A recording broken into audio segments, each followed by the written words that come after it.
ofatlaridan ehtiyot bo'lishlik, til ofatlaridan saqlanishlik haqlarida suhbatlashar ekanmiz. Insoniyatni jannatga olib kiradigan kalima til, do'zaxga olib kiradigan kalima ham til bo'lar ekan. Shu yaxshi gap ham tilimizdan chiqar ekan, yomon gap ham tilimizdan chiqar ekan. Alloh subhanahu va taolo har birlarimizni tilimiz Allohni zikriga, gapiradigan gapimiz yaxshi kalimalar bo'lishligini Xudo o'zi bizga nasib qilsin ilohim. Man somata naja dedilar payg'ambarimiz sollallohu alayhi vasallam. Kim tek tursa, u najot topar ekan. Gapirgan gapida yaxshi gap bo'lsa, u saodat.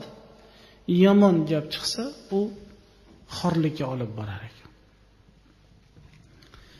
Payg'ambarimiz Muhammad Mustafa sallallohu alayhi va sallamning muborak hadisi shariflaridagi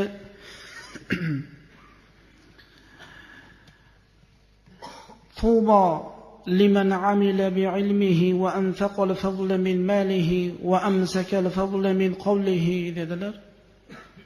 Jannat bo'lsin bilganiga amal qilsa, moli dunyosidan oshiqchasini infoq ehsonlar qilsa va o'zini gapiradigan gaplarni oshiqcha maloyoni gaplardan o'zini tiya olsa, bu odamga jannat bo'lsin dedilar payg'ambarimiz sollallohu alayhi vasallam.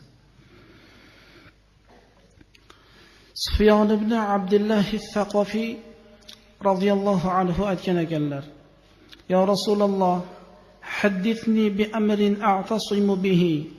Qal: "Qul robbiyalloh thumma istaqim."